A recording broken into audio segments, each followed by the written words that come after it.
Peer পদ্ধতি বিদেশি concept, বাংলাদেশের মানুষের কাছে অপরিচিত বলছেন মেজর হাফিজ। দুধের দাম না বাড়ালে মিল ভিটায় সরবরাহ বন্ধ, 10 দিনের সময়সীমা ঘোষণা। জানাবো গুমের শাস্তি মৃত্যুদণ্ড রেখে আইনের খসড়া অনুমোদন। এবং সর্বশেষ জানাবো কিছু লোকের হাতে দেশের রাজনীতি অর্থনীতি থাকবে, এটা চলতে পারে না বলছেন আমির খসরু। এতক্ষণ শুনছিলেন সংবাদ শিরোনাম, এবারে বিস্তারিত। তবে তার আগে অনুরোধ থাকবে আমাদের চ্যানেলটি সাবস্ক্রাইব করে বেল আইকনটি ক্লিক করুন। পিয়ার পদ্ধতি বিদেশি কনসেপ্ট, বাংলাদেশের মানুষের কাছে অপরিচিত বলছেন মেজর হাফিজ।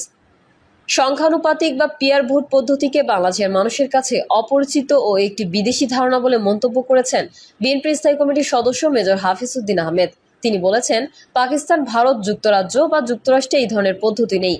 দু একটি দেশে থাকতে পারে, তবে সেসব দেশের সংস্কৃতি ও শিক্ষা ব্যবস্থা ভিন্ন। বাংলাদেশের মানুষ ভোট দেয় এই কারণে যে কোনো প্রয়োজনে বা সমস্যার সময় একজন জনপ্রতিনিধির কাছে যেতে পারবে, কিন্তু পিয়ার পদ্ধতিতে এমন প্রতিনিধি খুঁজে পাওয়া যাবে না। পিয়ার পদ্ধতির সমালোচনা করে মেজর হাফিজ উদ্দিন আহমেদ বলেন, স্বাধীনতা যুদ্ধের সময় এনসিপির জন্মই হয়নি, জামায়াতে ইসলামী করেছে বিরোধিতা। চরমোনাই পীরের কথা জানি না, সুতরাং বাংলাদেশ নিয়ে এদের চিন্তা ভাবনা করার দরকার কি? নির্বাচন প্রসঙ্গে মেজর হাফিজ উদ্দিন আহমেদ বলেন, বাংলাদেশের জনগণই স্থির করবে আগামী নির্বাচনে কি ধরনের ব্যবস্থা, সংবিধান ও সংস্কার চাই। বিদেশ থেকে কয়েকজন এসে এসব নির্ধারণ করতে পারবে না। তিনি অভিযোগ করে বলেন, বাংলাদেশকে নিয়ে আন্তর্জাতিক ষড়যন্ত্র চলছে, তাই মুক্তিযুদ্ধের চেতনায় মুক্তিযোদ্ধা প্রজন্মকে আবার ঐক্যবদ্ধ হতে হবে। তিনি আরো বলেন, 1972 সালের সংবিধান আওয়ামী লীগের দলীয় দলিল নয়, এটি মুক্তিযুদ্ধ ও জনগণের আকাঙ্ক্ষার প্রতিফলন। সংবিধান পুরোপুরি বাতিল করা যাবে না, তবে সময়োপযোগী সংস্কার হতে পারে। তার মতে এটি সংরক্ষণ করেই প্রয়োজনীয় সংস্কার করা উচিত। মেজর হাফিজ উদ্দিন আহমেদ বলেন, বিএনপি রাষ্ট্র ক্ষমতায় এলে পুরো জাতিকে মুক্তিযোদ্ধা জাতিতে পরিণত করা হবে।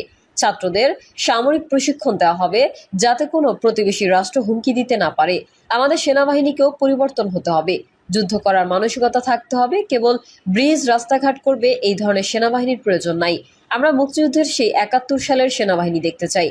আলোচনা সভায় বিএনপি চেয়ারপারসনের উপদেষ্টা সৈয়দ মোয়াজ্জেম হোসেন আলাল বলেন, এদেশে প্রথম ইনডেমনিটি দিয়েছিল আওয়ামী লীগ, সেটা বিএনপির উপর চাপানো হয়। সেই দলের নেত্রী শেখ হাসিনা ছিলেন সবচেয়ে অত্যাচারী ও লোভী। বিএনপি চেয়ারপারসনের উপদেষ্টা ও সাবেক বিরোধী দলীয় চিফ হুইপ জয়নুল আবেদিন ফারুক বলেন, আমি বিশ্বাস করি নির্বাচন ঠেকানোর কথা যারা বলে তাদের সেই শক্তি নেই, একমাত্র আল্লাহ আর জনগণের কাছে আছে। পিয়ার এবং গণভোটের আগে একবার জনমত যাচাই করে দেখেন বাংলাদেশে কত % ভোট আপনাদের আছে, তারপরে পিয়ারের কাছে নিয়ে যাব আমরা। কিন্তু সেই সাহস আপনাদের নাই। নতুন করে আবার নির্বাচন বানচাল করার চেষ্টা করলে আমরা এখনো বেঁচে আছি। দুধের দাম না বাড়ালে মিল্ক ভিটায় সরবরাহ বন্ধ, 10 দিনের সময়সীমা ঘোষণা। দেশের সর্ববৃহৎ সমবায় ভিত্তিক প্রতিষ্ঠান বাংলাদেশ দুগ্ধ উৎপাদনকারী সমবায় ইউনিয়ন লিমিটেড মিল্ক ভিটা খামারিদের উৎপাদিত দুধের দাম প্রতি লিটারে 10 টাকা না বাড়ালে দুধ সরবরাহ পুরোপুরি বন্ধ করে দেওয়া হবে বলে ঘোষণা দিয়েছে সমবায়ীরা। গতকাল বৃহস্পতিবার বেলা 11টায় সিরাজগঞ্জের শাহজাদপুর উপজেলায় বাঘাবাড়ি মিল্ক ভিটার প্রধান ফটকের সামনে মানববন্ধন থেকে এই ঘোষণা দেন প্রাথমিক সমবায় সমিতির নেতারা। এই সময় বক্তারা 10 দিনের সময়সীমা দিয়ে বলেন, প্রতি লিটার দুধে 10 টাকা না বাড়ালে মিল্ক ভিটায় পুরোপুরি দুধ সরবরাহ বন্ধ করে দেওয়া হবে। মানববন্ধন শেষে বাঘাবাড়ি বড়াল সেতুর উত্তর পাশে বগুড়া নগরবাড়ি মহাসড়কে বিক্ষোভ মিছিল করেন প্রাথমিক সমবায় সমিতির সদস্যরা। এ সময় বক্তারা বলেন, বাংলাদেশ থেকে ফ্যাসিস্ট বিদায় হলেও ফ্যাসিস্টরা রয়ে গেছে মিল্ক ভিটায়। এই কারণেই নানা অজুহাতে কর্মকর্তা কর্মচারীদের বেতন ভাতা বাড়ালেও প্রাথমিক সমবায়ীদের দুধের দাম দিচ্ছে 45 থেকে 50 টাকা মাত্র, অথচ এই দুধই তারা বিক্রি করছে 100 টাকা লিটার। এদিকে ক্রমাগতভাবে গোখাদ্যের দাম বাড়ায় দুধ উৎপাদনে খরচ বাড়ছে প্রতিনিয়ত। অপরদিকে প্রান্তিক খামারিদের দুধের দাম থেকে প্রতি লিটারে 60 পয়সা করে গবাদি পশুর জাত উন্নতকরণ ও চিকিৎসা বাবদ মিল্ক ভিটা কেটে রাখলেও সেসব সুবিধা থেকে বঞ্চিত হচ্ছেন তারা। সে সময় মিল্ক ভিটায় শেয়ার বাবদ প্রতি লিটারে 40 পয়সা করে রাখলেও সেসবের কোড সার্টিফিকেট দিচ্ছে না কর্তৃপক্ষ। এর ফলে মিল্ক ভিটায় দুধ সরবরাহে আগ্রহ কমছে প্রান্তিক খামারিদের। সিরাজগঞ্জ পাবনা মিল্কশেড এরিয়ায় প্রতিদিন 2 থেকে 2.5 লাখ লিটার দুধ উৎপাদন হলেও মিল্ক ভিটায় দুধ সরবরাহ হচ্ছে মাত্র 20,000 লিটার। গুমের শাস্তি মৃত্যুদণ্ড রেখে আইনের খসড়া অনুমোদন। অন্তর্বর্তী সরকারের উপদেষ্টা পরিষদের সভায় গুম প্রতিরোধ, প্রতিরক্ষা ও প্রতিকার সুরক্ষা অধ্যাদেশ 2025-এর খসড়া নীতিগত অনুমোদন দেওয়া হয়েছে। চূড়ান্ত অনুমোদন এখনো দেওয়া হয়নি। ভবিষ্যতে আরও আলোচনার পর এটি চূড়ান্ত অনুমোদন দেওয়া হবে। ফরেন সার্ভিস একাডেমিতে সংবাদ সম্মেলনে প্রধান উপদেষ্টার প্রেস সচিব শফিকুল আলম জানান, খসড়া অধ্যাদেশে গুমকে চলমান অপরাধ হিসেবে সংজ্ঞায়িত করে মৃত্যুদণ্ড সহ কঠোর শাস্তির বিধান রাখা হয়েছে। গোপন আটক কেন্দ্র ব্যবহার শাস্তিযোগ্য অপরাধ হিসেবে ঘোষণা করা হয়েছে। তিনি বলেন, অধ্যাদেশে জাতীয় মানবাধিকার কমিশনকে অভিযোগ গ্রহণ ও তদন্তের ক্ষমতা প্রদান, বিশেষ ট্রাইব্যুনাল গঠন, অভিযোগ গঠনের 120 দিনের মধ্যে বিচার সম্পন্ন করার বাধ্যবাধকতা, ভুক্তভোগী ও সাক্ষী সুরক্ষা, ক্ষতিপূরণ ও আইনগত সহায়তা নিশ্চিত করার বিধান অন্তর্ভুক্ত করা হয়েছে। শফিকুল আলম বলেন, বাংলাদেশে যেন আর কোনোদিন গুম না হয় সেই সব বিষয়ে সরকার কার্যকর আইন প্রণয়নের প্রক্রিয়ায় রয়েছে।